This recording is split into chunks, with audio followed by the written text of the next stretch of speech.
کیا واقعی پاکستان آرمی کے پہلے commander in chief general Gracey نے کشمیر پر قائد اعظم کے احکامات نہیں مانے تھے؟ قائد اعظم کو ماؤنٹ بیٹن نے کیوں اور کس بات پر دھمکی دی؟ انڈیا نے اسرائیل سے مل کر پاکستان کی ایٹمی تنصیبات کو تباہ کرنا چاہا تو بے نظیر بھٹو نے بحیثیت وزیر اعظم کیسا رد عمل دیا؟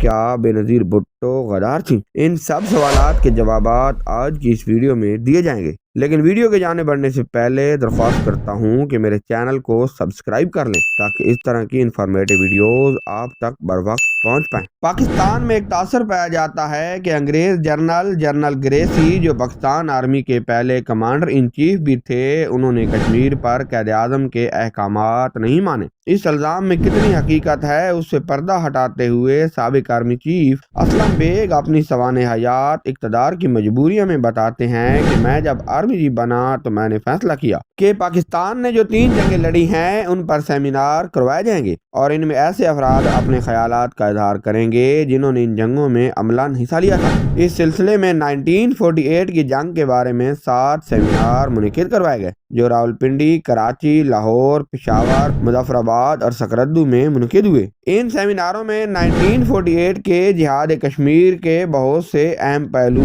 سامنے آئے جو اس سے پہلے منظر عام پر نہیں آئے تھے۔ مثلاً عام طور پر یہ کہا جاتا ہے کہ اس خبر کے ملنے پر کہ بھارتی افواج سری نگر میں اترنے کو ہے، قائد اعظم نے اس وقت کے commander in chief general Gracey کو حکم دیا تھا کہ وہ 2 بریگیڈ فوج جموں اور سری نگر بھیج دیں، لیکن جنرل گریسی نے یہ حکم ماننے سے انکار کر دیا۔ مظفر آباد میں منعقد ہونے والے سیمینار میں میجر جنرل وجاہت حسین جو کہ 1948 میں قائد اعظم کے ADC تھے، انہوں نے ایک مختلف کہانی بیان کی جو سیاق و سباق میں درست معلوم ہوتی ہے۔ ان کا کہنا تھا کہ جو لوگ قائد اعظم کو قریب سے جانتے ہیں وہ اس بات کی تصدیق کریں گے کہ اگر جنرل گریسی نے قائد اعظم کی حکم عدولی کی ہوتی تو قائد اعظم انہیں فوراً برطرف کر دیتے۔ قائد اعظم نے تو برطانیہ کے وائسرائے کی بات نہیں مانی تھی۔ لارڈ ماؤنٹ بیٹن کی خواہش تھی کہ وہ آزاد ہونے والے دونوں ممالک پاکستان اور ہندوستان کے گورنر جنرل بنے۔ پنڈت جواہر لال نہرو نے ان کی بات مان لی تھی، لیکن قائد اعظم نے صاف انکار کر دیا۔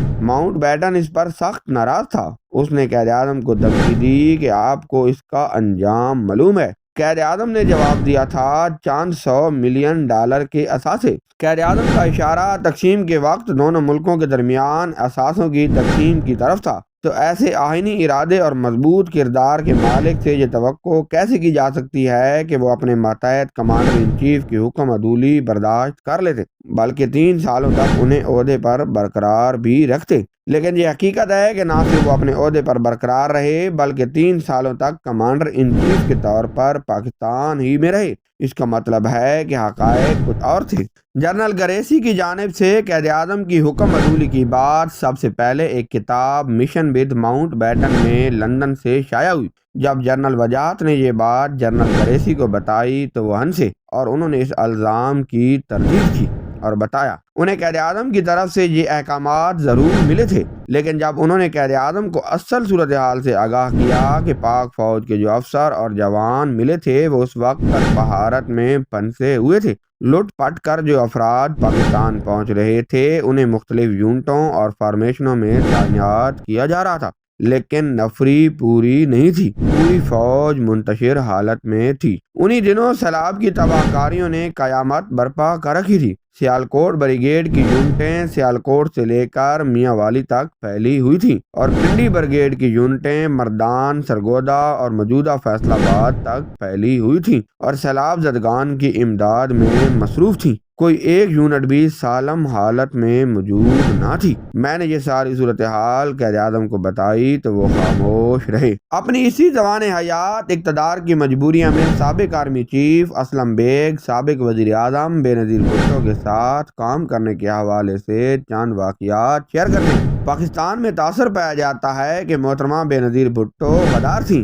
محترمہ نے سکھوں کی فہرستیں انڈیا کے حوالے کی۔ محترمہ سے متعلق اسلم بیگ کے بیان کیے گئے واقعات سننے کے بعد آپ خود فیصلہ کر لیں کہ بحیثیت وزیر اعظم محترمہ پاکستان کے لیے مخلص تھیں یا نہیں۔ اسلم بیگ بتاتے ہیں ہماری ایٹمی پروگرام سے متعلق محترمہ نے بڑی سنجیدہ پالیسی وضع کی۔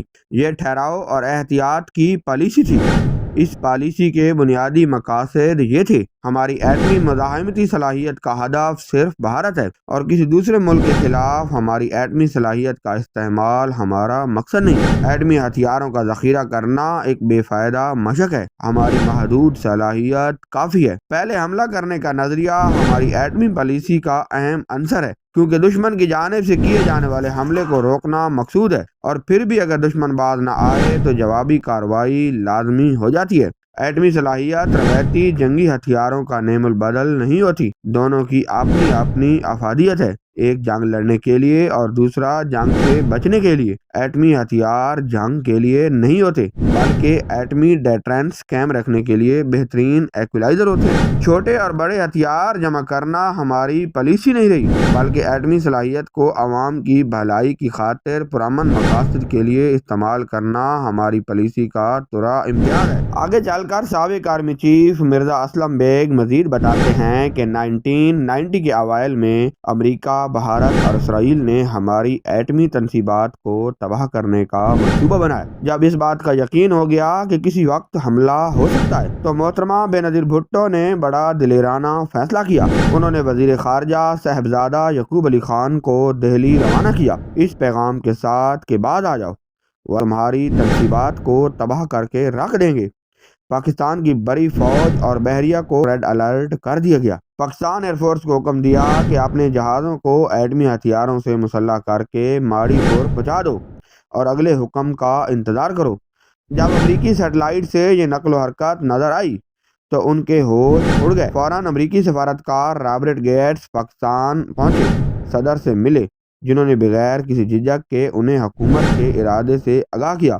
طوفان تھم گیا اور سازش ناکام ہوئی۔ محترمہ نے ہمارے ایٹمی پروگرام سے متعلق ایک جامع اور مضبوط پالیسی وضع کی۔ بلا شبہ یہ انتہائی دانشمندانہ پالیسی تھی جس پر آج تک عمل ہو رہا ہے۔ 1990 میں ہی بھارت کی طرف سے لائن آف کنٹرول کی خلاف ورزی بہت بڑھ گئی تھی، یہاں تک کہ بھاری ہتھیار استعمال کر کے ہمیں بہت نقصان پہنچا رہے تھے۔ میں نے وزیر اعظم صاحبہ سے سرجیکل سٹرائیکس کی اجازت مانگی، انہوں نے اجازت دے دی، اور ہمارے 12 ڈویژن کے general officer commanding major general Muhammad Safdar Sitara Jurat نے ایک دن میں دشمن کے فتنے کو ٹھکانے لگا دیا۔ سابق آرمی چیف مرزا اسلم بیگ کی سوانح حیات اقتدار کی مجبوریوں سے کتاب سلسلہ ابھی جاری ہے۔ اگلی ویڈیو میں آپ کے ساتھ مزید عقائد شیئر کیے جائیں گے۔ اگر یہ ویڈیو پسند آئی ہے تو ویڈیو کو لائک اور شیئر کریں، چینل کو سبسکرائب کریں۔ ملتے ہیں اگلی ویڈیو میں، تب تک کے لیے اللہ حافظ۔